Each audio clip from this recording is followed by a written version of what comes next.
Hare Krishna.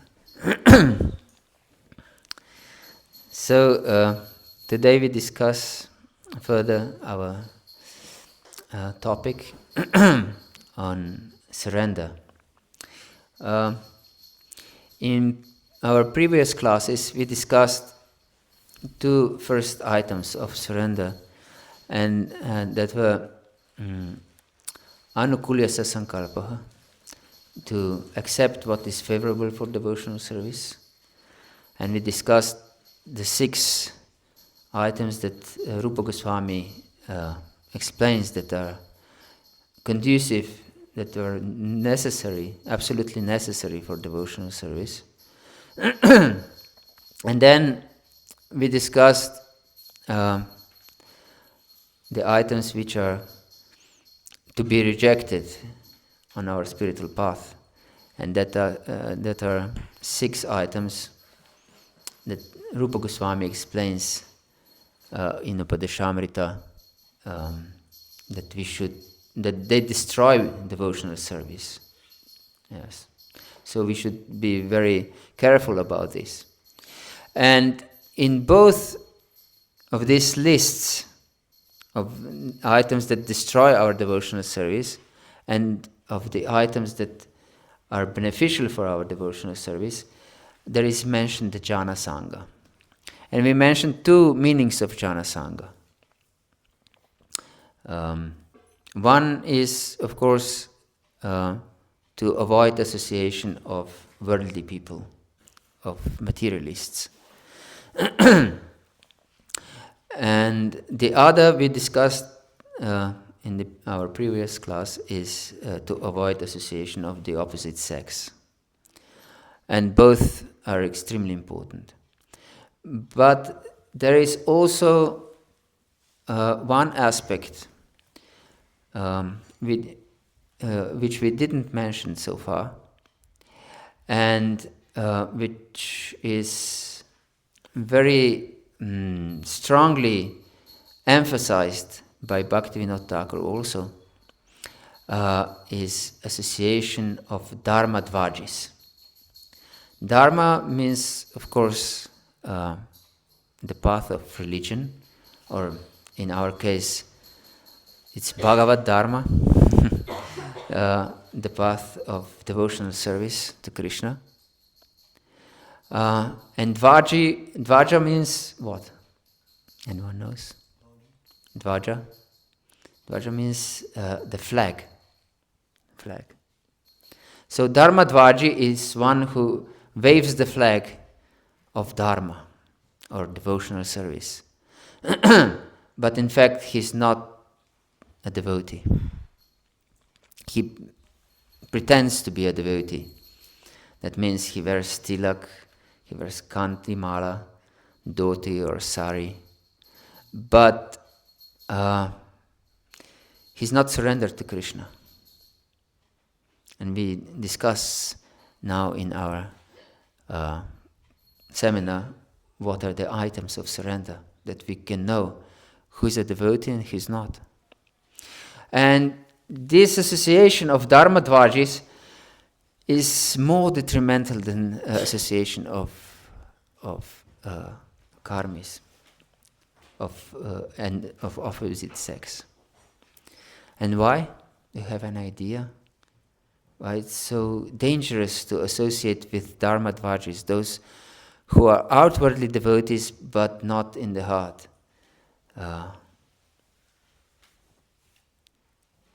Yes, I saw you first. Because we think, we identify him as devotee, so we will trust him more.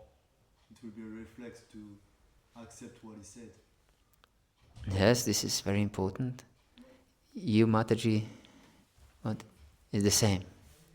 Yes? Can we create Apa Sampradaya? We can create even Apa Sampradaya. If I understand you correctly? Deviation? Yes, it can be. We can deviate also. Yes. Yes. They can spread confusion in the mind. They can spread confusion in the mind very easily. Yes. Anything else? Anyone wants to add? Are you looking for a specific answer? Yes, no, no, no, no. Your answers are perfectly correct. And I'm just churning the ocean of nectar. So yes, what you have said is all true. And so we should be on guard. First of all, we should be surrendered. We shouldn't be dharmadvaji. And then we should be on guard that we don't associate with dharmadvajis, because they influence our mind. Because we see that they are seemingly devotees, and we easily accept their ideas, their concepts. And even if in the beginning we are surrendered, then if we are influenced by such dharmadvajis, then we can start to think, I shouldn't be such a fanatic. I don't have a proper vision of devotional service. I'm illusioned. Yes? How do you identify them? This is a very good question. I mentioned that they are not surrendered to Krishna. They are not surrendered to Krishna's will. And Krishna's will, of course, is revealed in Shastras and by our Guru. So, for example, if they don't follow strictly the devotional path, and they accept material desires as something not detrimental for devotional service, we should know what is pure devotional service. Because Prabhupada established this movement just to spread pure devotional service, not mixed devotional service. We should know this.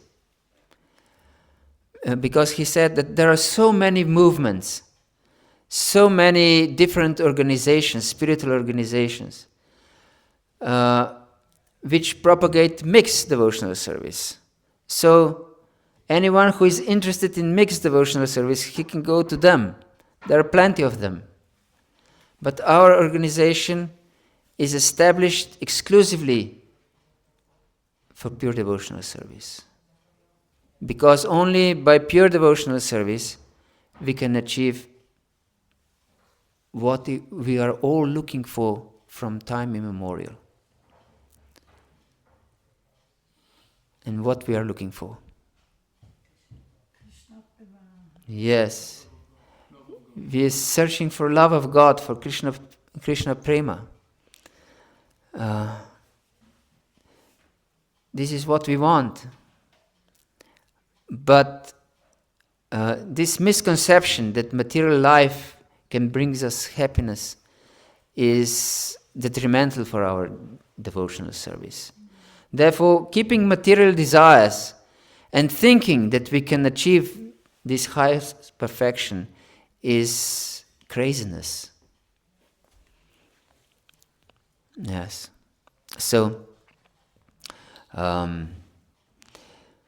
even if we are full of material desires, if one is full of material desires, because we come to this world with full of material desires, and we maintain our material position through our material desires. So it's natural that we are full of material desires. Sadhaka is by definition not pure yet, isn't it? So one would argue, how can I perform pure devotional service if I'm not pure? But the point is that our sadhya, our goal in devotional service, depends on our sadhana. So if our sadhana is not pure, it's not practicing of pure devotional service, we will not achieve the fruit of pure devotional service. Yes, we should understand this. So, even if we are full of material desires, if we know these material desires are detrimental for my spiritual life, I want to get rid of them. I want just devotional service to Krishna and nothing else. I want to get rid of these material desires that are ruining my spiritual life. Then we are in proper consciousness. Then we practice pure devotional service. But if we think that if I have a little material desire here and there, it's not such a problem, and Krishna is merciful, Krishna will understand. Yes, Krishna is merciful. Krishna will understand that you want material happiness. Yes, and he will facilitate everything that we can fulfill our material desires. So one can be much more advanced than we are, and has much less material desires than we have. But if he thinks that this small amount of material desires is not a problem, then he has a big problem. In fact, he's dharmadvaji. So we should first be strict to ourselves to understand that material desires are detrimental for my spiritual life, and I want to get rid of them. I want to get purified. Then we have proper mindset. Then these material problems are not causing us such harm because we have proper mindset. But if we don't have this proper mindset, we'll be destroyed by our material desires. Destroyed in the sense that we cannot achieve what we are looking for. And we are looking for Krishna Prema, as we said. Yes, so we continue our discussion on surrender with third item of surrender, and this is raksisyatiti-visvasah. Raksisyatiti means to protect, and Vishvasa means to have firm faith. That means that we have firm faith that Krishna will always protect me. This is a very important item of surrender also. To be completely dependent on Krishna for his protection. And Krishna promises his protection in Bhagavad-gita itself. Sarva dharmam parityajya mam ekam sharanam vraja ahantvam sarva papebhyo mokshayishami ma shucha. Yes, I believe it's most famous verse from Bhagavad-gita. And he promises that he will deliver us from all sinful reactions if we just surrender unto him. And what are sinful reactions? This is a question to you.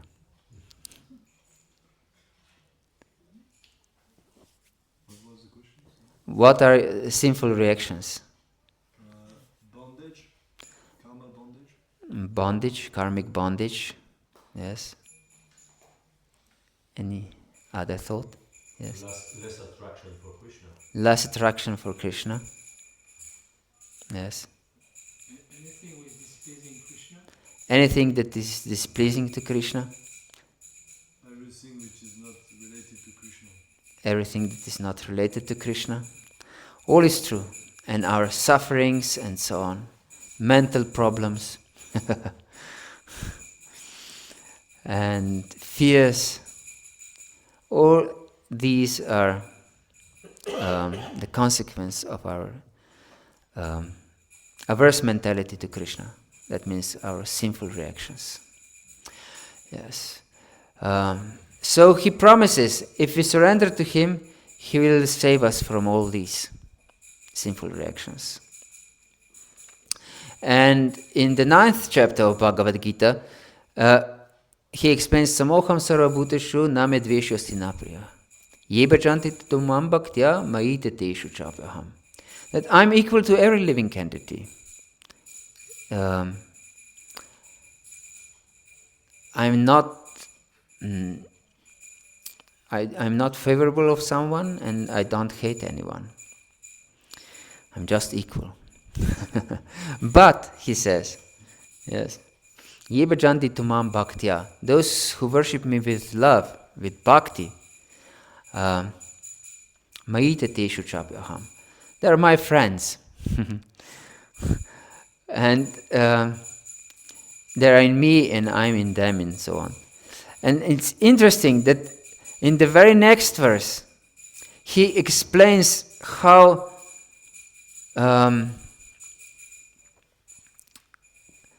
deep is his connection to a devotee. And he says, Apichit suduracharo bhajate mamanhanya bhak sadur eva samantavya samyak vyabhasitohisa. He explains who is a devotee even. Even if he commits most abominable act, if he's ananya bhak, he should be considered saintly. He's sadur eva. Eva means exclusively, only. He's not partially sadhu and partially asadhu. For example, when he commits an abominable act, that he's asadhu. Krishna says if he's ananya bhak, he's sadhu eva, only sadhu, only a saint. And if he recommits these abominable acts, how could it be considered? Saintly. Yes, this is most puzzling verse, we can say. Yes, it is explained by Srila Prabhupada if his abominable acts are the consequence of his past conditionings. And Krishna himself also explains in the next verse, Kshipram bhavati-dharmatva shachvan chaknihim yagachati kaunteya pratijanihi name bhaktah pranashati. That Kshipram bhavati-dharmatma, that such a person who is ananya bhak, he will very quickly become righteous. Pure, that means. Yes. Kshipram, very quickly. Yes, we should understand this. And in this verse, Apichit, it's very important, this word ananya bhak. Anya means other, and ananya means not other.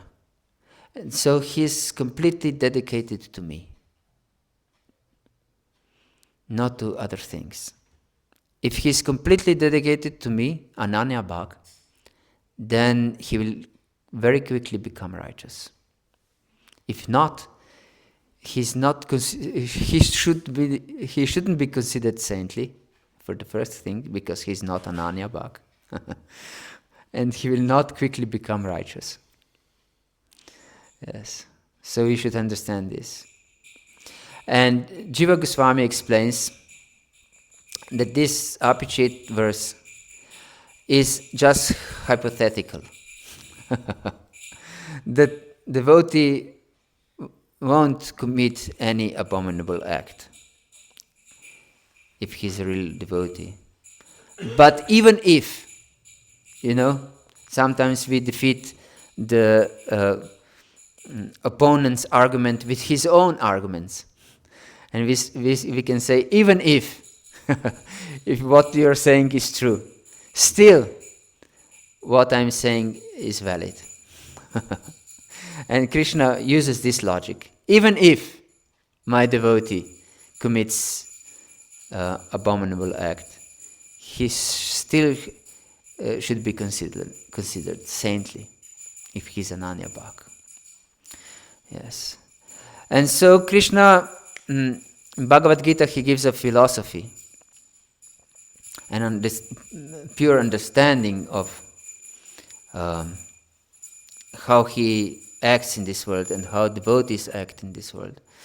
But Srimad Bhagavatam gives examples, many examples, of how Krishna protected his devotees in different circumstances. One famous example is Maharaj Ambarish. Yes. Maharaj Ambarish was fasting for Ekadashi, and when it was the time for breaking a fast, very close, Durvasa Muni visited him. And Durvasa Muni is notorious by being easily irritable, to get angry very quickly.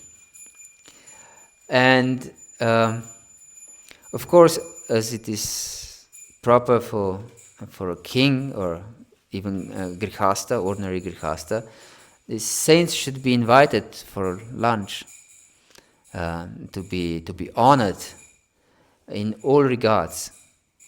So Durvasa was, of course, invited for lunch, but it is customary for these saints, for these sadhus, is to take bath before lunch. So Durvasa went to take bath before taking prasad, but this time for breaking fast was approaching very quickly.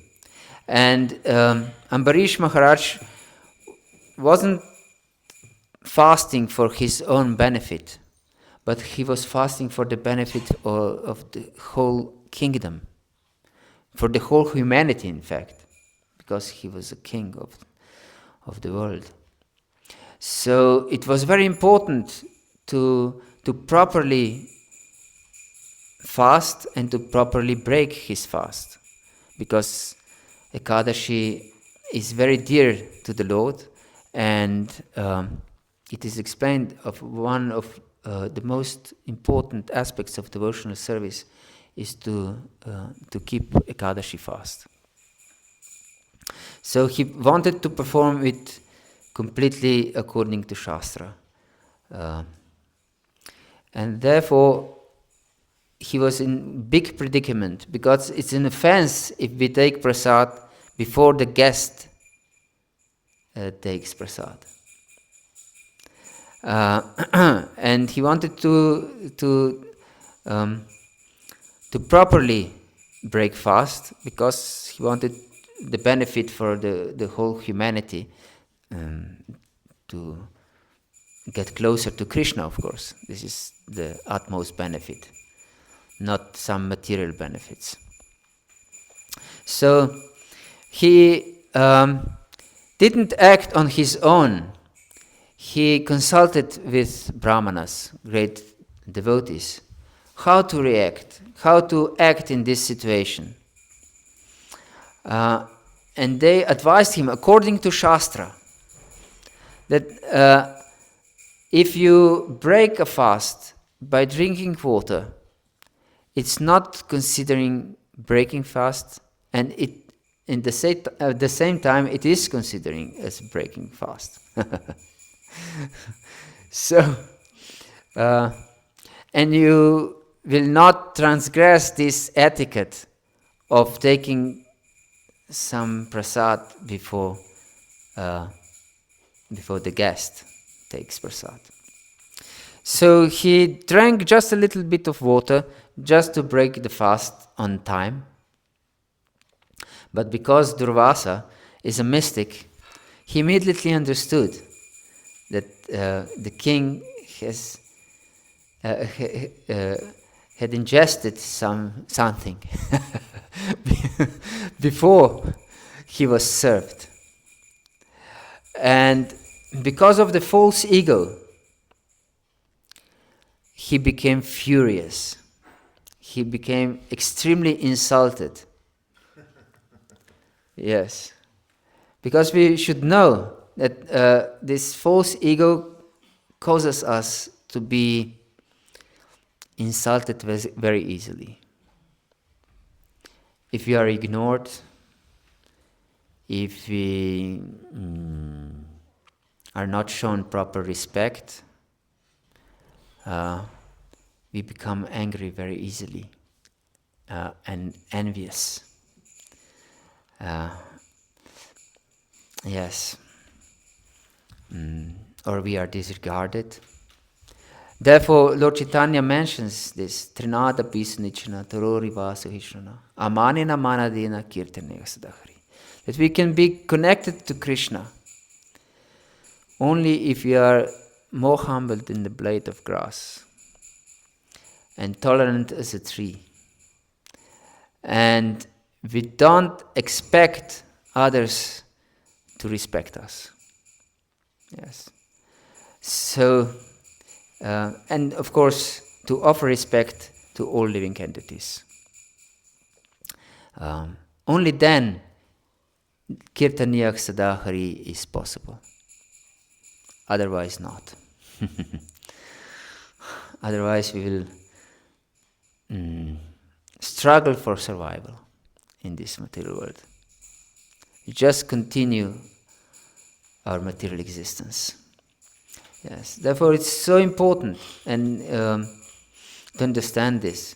And this pastime between Maharaj Ambarish and Durvasa is so instructive. Because he was so angry, so furious, that he wanted to kill Maharaj Ambarish. He pulled out a bunch of hair from his head, thrashed them on the ground, and created a fiery demon to destroy Maharaj Ambarish. Yes. One may think that's crazy, but false ego can make us crazy. And as long as we keep our material desires, we discussed before these material desires, even small material desires, we are crazy. The whole material world is a madhouse. And we are inmates in this madhouse. Yes. We identify with something that we are not. Yes. Like those crazy people who identify with, I don't know, Napoleon. Yes. So we identify with our body, with the idea, I'm this, I'm that, I'm young, I'm old, I'm man, I'm woman, I'm a father, I'm a mother, I'm a daughter, I'm a son, I'm this, I'm that. Yes, this is craziness. I'm just a servant. This is our eternal identification. It should be. So he wanted to kill him, Maharaj Ambarish. But Maharaj Ambarish was so patient, so completely dependent on Lord's protection. Raksisyatiti-visvasah, as we discussed this quality of a devotee, that he didn't try to protect himself. And he didn't curse, counter-curse Durvasa, because this was usual for even Brahmanas of Satya Yuga. If someone cursed someone, he counter-cursed back. And This was illustrated in when Daksha was offended by Shiva, who didn't stand up for his glorification. Then this cursing and counter-cursing was going on in the assembly of Daksha. Yes. So, but the Lord couldn't tolerate that some fiery demon would kill his pure devotee. So he sent his Sudarshan chakra, who first burned the fiery demon, destroyed the fiery demon, and then wanted to punish Durvasa. And Durvasa saw that I have no escape. He tried to escape first, and he was running all over the universe, to one powerful demigod to the other. Even he went to Brahma himself, and please protect me. And no one, of course, can protect anyone before Sudarshan chakra.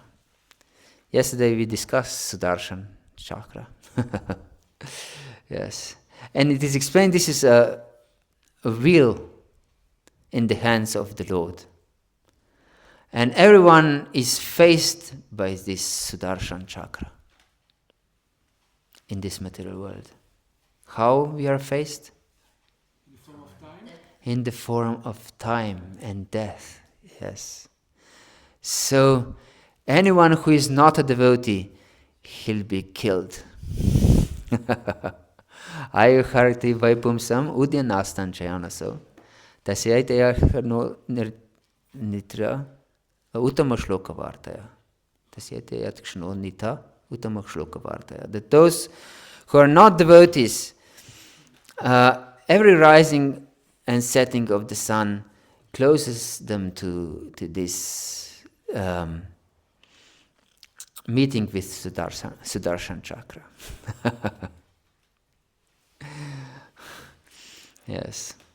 So only a devotee is spared because he doesn't identify with this material situation, with this material body. And as explained by Vishwanath Chakravarti Thakur, that even this destruction of the body of a devotee is just Lord illusion for materialists. Because he wanted, the Lord wants to protect the path of devotional service, that those who are not qualified wouldn't take it seriously. So he apparently destroys also the body of a devotee just to fool the materialists. Yes. So ultimately, Durvasa took shelter of Lord Vishnu, who sent this Sudarshan chakra to destroy Durvasa. But did Lord Vishnu protected Durvasa? No. Why not? Because it's easy to go and ask. It's easy to ask forgiveness to God when you offend others. Yes, it's easy to ask forgiveness from God when you offend others. Yes, this is important thought. And Krishna said, I cannot forgive you because you didn't offend me directly. You offended a Vaishnava. And if you offend a Vaishnava, this is most grievous offense. Therefore it is stated as first offense of the holy name is sadhu ninda. It's to offend a Vaishnava. And there are different offenses to a Vaishnava. And the most mild form of sadhu ninda is what? To the body.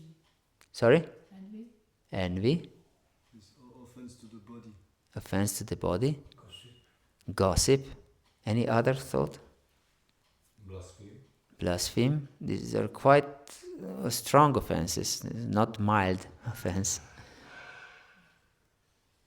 It is explained in Shastra that most mild form of sadhu ninda is not to be happy when we see a devotee.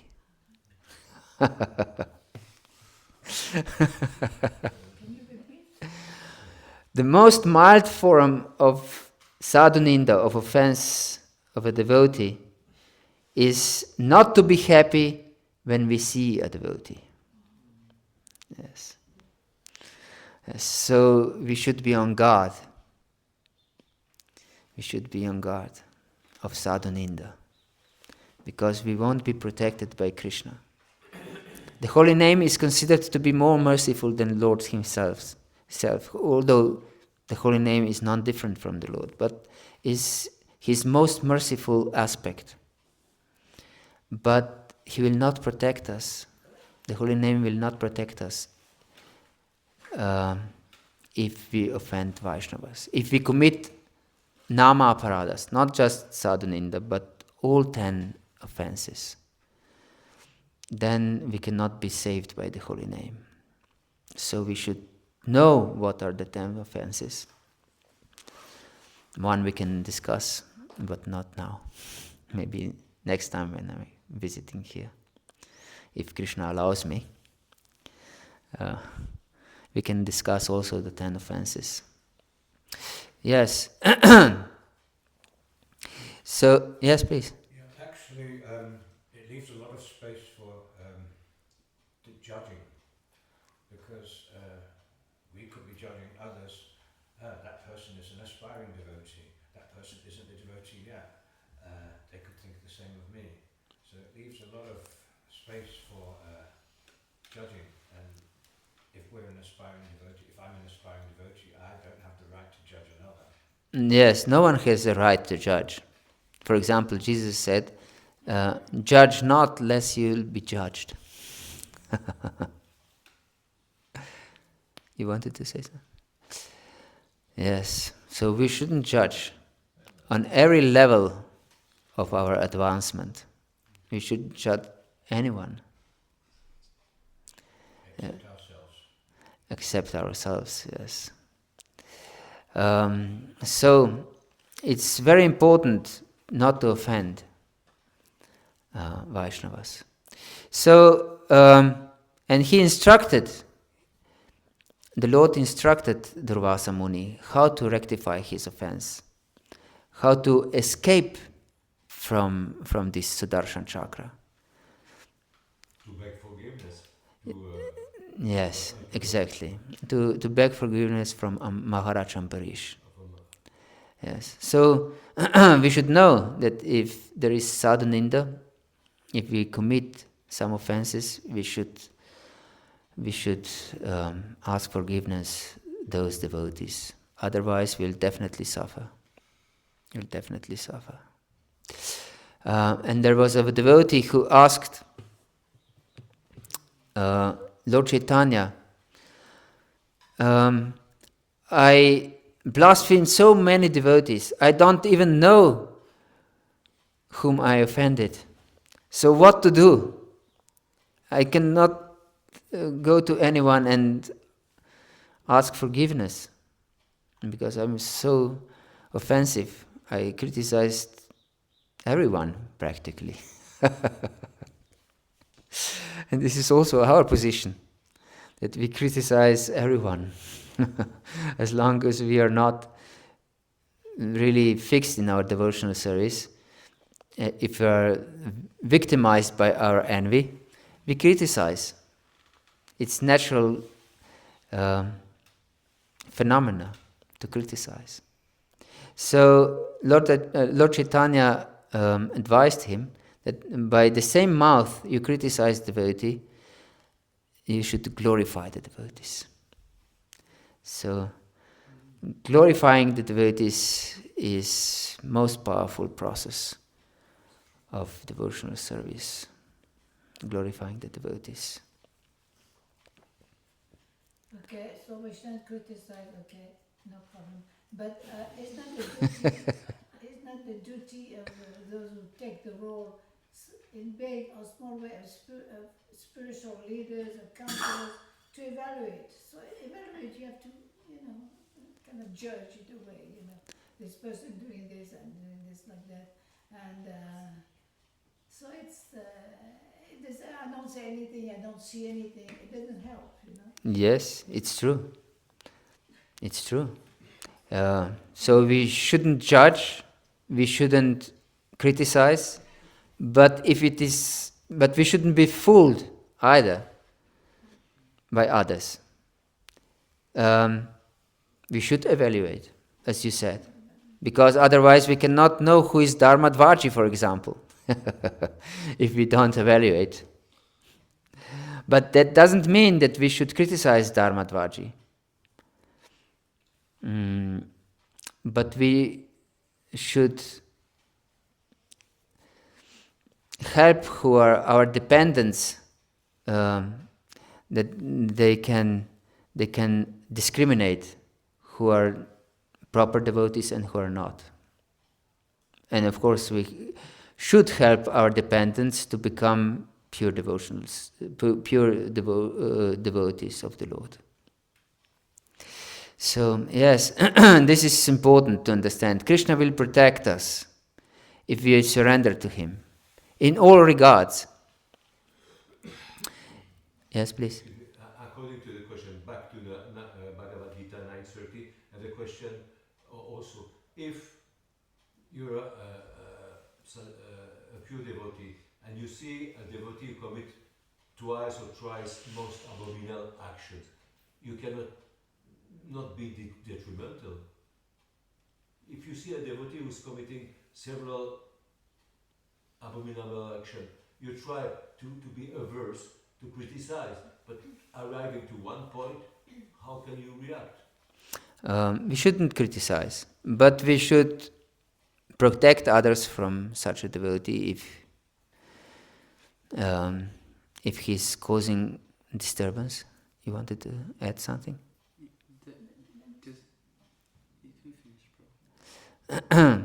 Yes, this is one point, and we should help this devotee if we can, if we are in position to help him.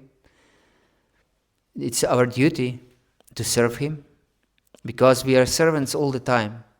Jivara Swarupa Hoy Krishna Nitya Das. We are servants all the time. And as Krishna explains in 15th chapter of Bhagavad-gita, Mamaivam Shur Jiva Loki Jiva Bhutak Sanatana. Every living entity is a part of Krishna. So our position is to be a servant of every living entity. But of course, we should know how to serve. For example, materialists and those who are averse to Krishna, we don't serve them according to their whims or their ideas, what is beneficial for them. We don't go and fetch them alcohol or cigarettes or or meat or anything like this. But we should act like a physician. Physician wants to serve the patient according to the patient needs, not according to patient's imagination. Understand? If a patient is crazy, the physician, the doctor, doesn't cure him in the way the patient would want to be cured, but according to the science, how this patient can be cured. This is the proper physician. You wanted to add something? Yeah, you just talked about offences. Yes. Now, Maharaj the other day talked on the disappearance of Bhagavata Thakur, one of his books, one of the most prominent books, Bhagavata-dharma. Yes. So there's one section, 24, 25 and 26 chapters. It's called Namatapa. Yes. So it explains the Nam, offences, and the Abbas feature. Yes. So if you want to really understand, we should read those chapters in Bhagavata-dharma. Yes. We should hear regularly. Yeah. Yes. Just to finish this thought, we discussed what was what we were speaking about. I just forget immediately. Yes. So, oh yes, I know. I remembered. Krishna remembered. Is the cause of remembrance and forgetfulness. So, proper physician knows how to cure a patient. I was speaking about this. And so, if we are able to help a devotee who has a problem, we should serve him accordingly to help him. And we serve also other living entities, but not according to their whims, but in the way that we can make them to get closer to Krishna.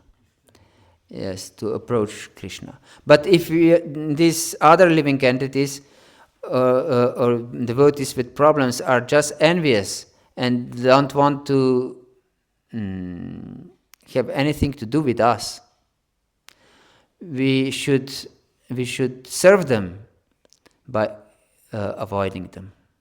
This is also a service.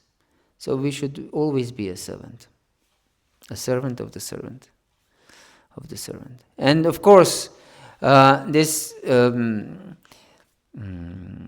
knowledge of Sambandha Gyan and proper Abhidaya Gyan is very much stressed in our Shastra. So we should regularly read and hear. Therefore, Srila Prabhupada said that Shravanam is the foremost process of devotional service. Although we know from Chaitanya Charitamrita that Lord Chaitanya said that the Kirtanam is most important. So how these two can go together? Because without proper hearing, as Prabhupada emphasizes, without proper Shravanam, we cannot properly chant the holy name. There is no proper Kirtanam. Yes. So it's so important, as Dal Baladev Prabhu pointed out, that we should hear properly, that we should study these scriptures. These scriptures are not there for decoration of our bookshelves, but they are for our benefit. Yes. So we should take our benefit. And Krishna will protect us if we take shelter of him, even if we commit abominable activities. For example, from Lord Chaitanya's Leela, there is example of Kala Krishna Das, who was Lord Chaitanya's personal servant. And he was attracted by some Bhattahari women and left the association of Lord Chaitanya. But Lord Chaitanya personally went and took him by the hair and saved him. So yes. And other example, we cannot go in details because we are running out of time, is Maharaj Parikshit, who was protected even in the womb of his mother, Uttara. But why I wanted to take this example of Maharaj Parikshit, because when he was cursed by this Shringi, this Brahmana boy, apparently Maharaj Parikshit wasn't protected by the Lord. Why was that? Why do you think? Because he wanted the Bhagavatam to take birth. Bhagavatam to take birth, yes, to appear. Also, it's said that he could have asked the curse to not act, but he understood that the Lord must have a plan. So he did not. Yes, this was on the part of Maharaj Parikshit, not on the part of Lord Krishna. For example, if we in this example of Maharaj Ambarish, Maharaj Ambarish didn't ask the Lord for protection or to counteract the demon, the fiery demon, but Lord nevertheless sent his Sudarshan chakra. But in this case, he didn't send Sudarshan chakra and destroy Takshaka and Shringi and and everything else. But we should know that Lord has his plan. And his plan is the best protection for us, even if our body is destroyed. Yes. So we should know that this is also Lord's mercy, even if our body is destroyed. Everything that is going on, it's perfect arrangement of the Lord for our benefit. We should have this perspective on reality. Otherwise, we are always disturbed.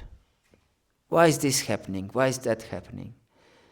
Yes. Why these devotees are spaced out? Why are they not? They don't show me proper respect. Why they are ignoring me? Why they are offending me? Why this? Why that? Yes. And why this Mataji is not properly dressed? And why this Prabhu is so puffed up? And so on and so forth. Yes. He thinks that he's singing so nicely, but he's croaking like a frog.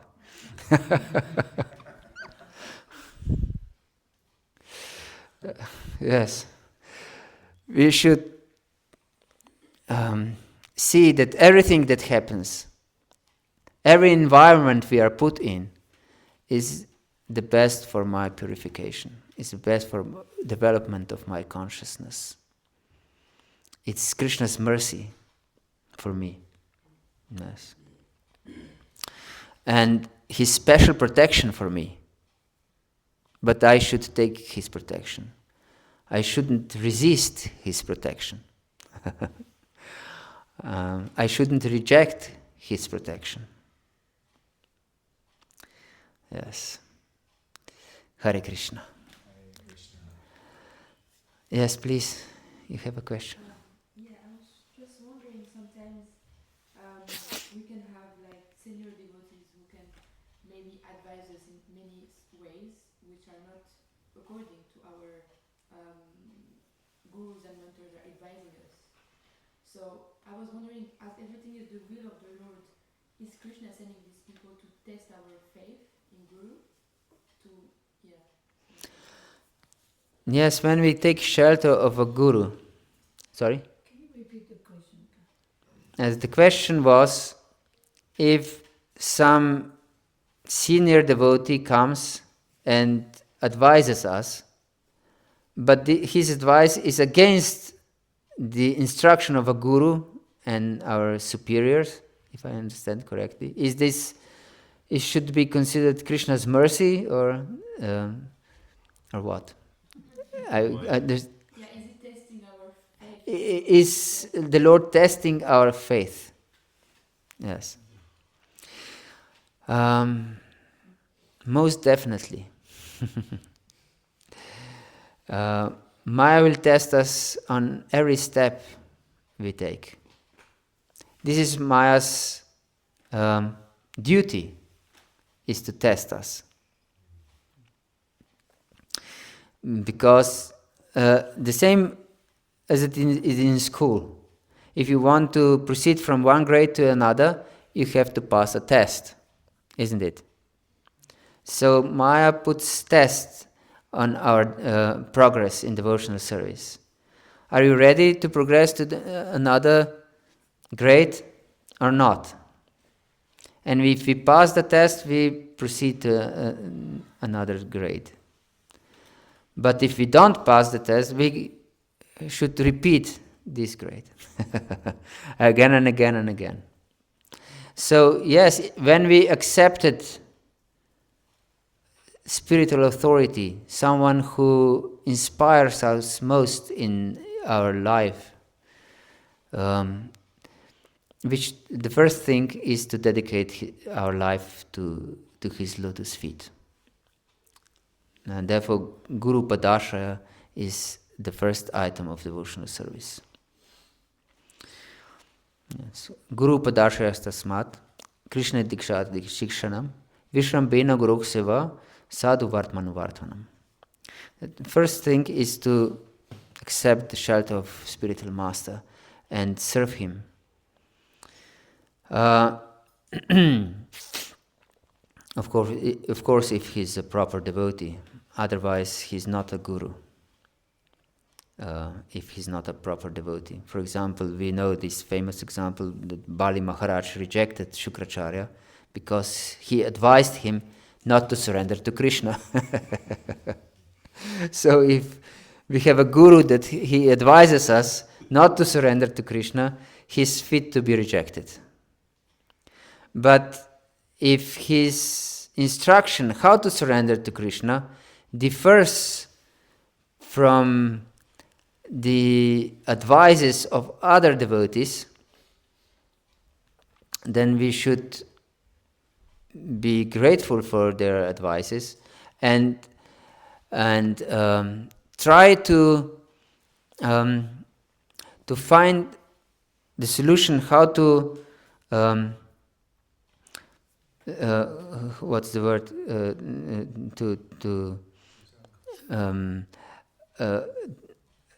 to understand them in the same way as Guru's order, and to apply these instructions of these senior devotees alongside with the Guru's order, that they don't go against our Guru's order. This is the art of devotional service. Yes. So we should be careful not ever to offend our spiritual master. Yasya prasadat bhagavat prasado, yasa prasadan nagati kutopi. So if we satisfy our spiritual master, we can achieve Lord's mercy. But if we displease our spiritual master, we cannot go anywhere. Because Acharya mam vijanayat navan maniyete karhichit namartya buddhe suyeta sarvadeva mayo guru. That Guru is Krishna. Krishna said this principle. I'm Acharya. I'm Guru. So never be disrespectful towards me. Why is this so important? Because we are in this material world from time immemorial, because we want to be in the role of Krishna. We want to be number one. Understand?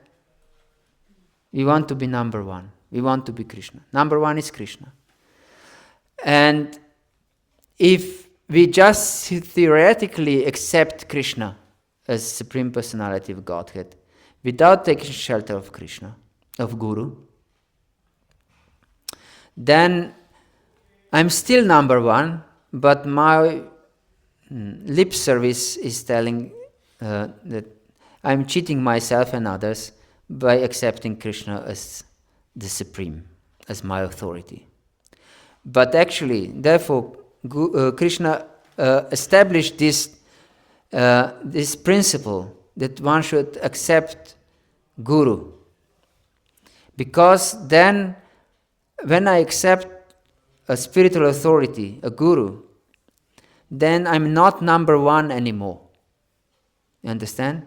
I put some concrete personality on the first place. He's number one. I'm not. Therefore, we should be very sincere in accepting Guru. It's not a fashion to have a Guru. If we are not sincere enough, if we accept Guru because of some social pressure, or because it's nice to have a spiritual name, and we will be recognized more in the association of devotees, then the time will come that we'll hate our Guru. Because when we accept the Guru, we put him in the first place in our life. But we don't want, as long as we are materially conditioned, we don't want anyone to be in front of us. We don't want anyone to be the central figure of our life except ourselves.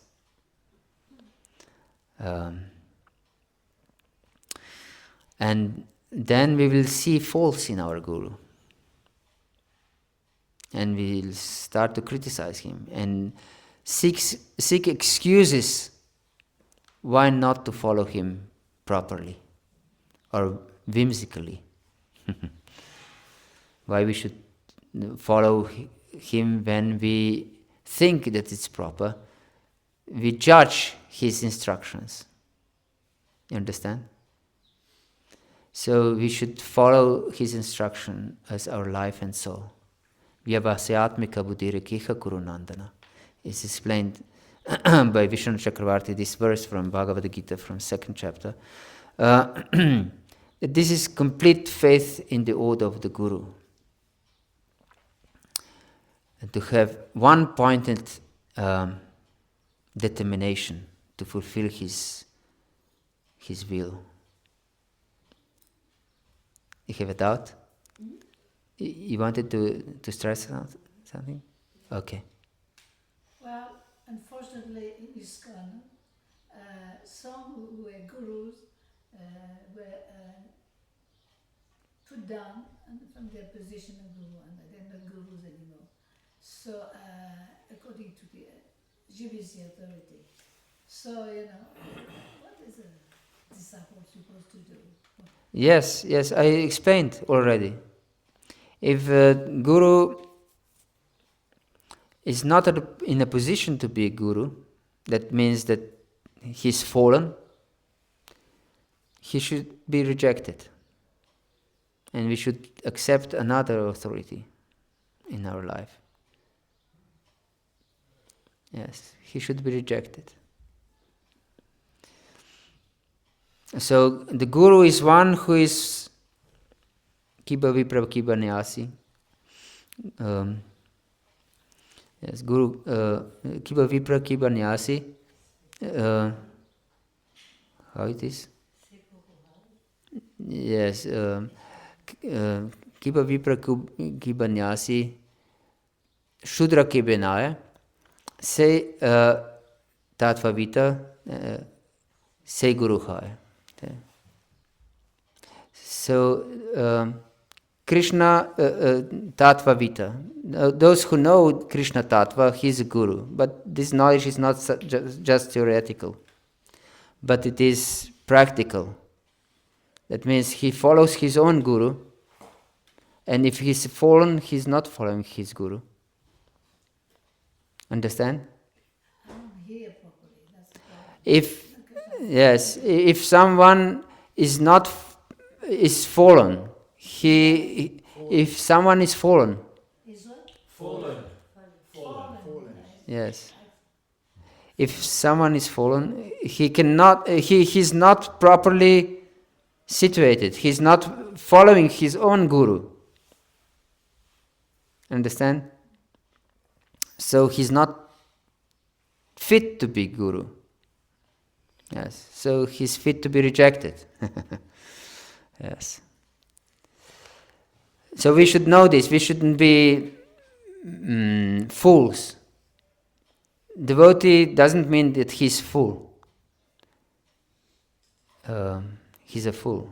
He's most intelligent living entity, actually. So we should apply our intelligence. If the guru is fallen, we should reject him. But if he's not, if he's instructing us to surrender to Krishna and he himself is also surrendered to Krishna, then we should accept his order as our life and soul. Yes. Is there any other point? Yes. Yeah, you talk about fallen guru. Yes. Some years ago, when I was in South Africa, and Bhakti Maharaj, he was co-GBC at the time with Bhagavata-dharma. So I asked Bhakti Maharaj the question, what if we see a senior disciple, disciple, Prabhupada, and he was a guru and he fell down, what we should do? What should we do? Yes. He said, you make him feel welcome, treat him very nicely, and then he'll stay in his ISKCON. We should not, but we should treat him with respect, even though he may be falling down. Yes, of course. Of course. If someone is fallen, doesn't mean that we should spit on him. No. But everyone should be treated by respect.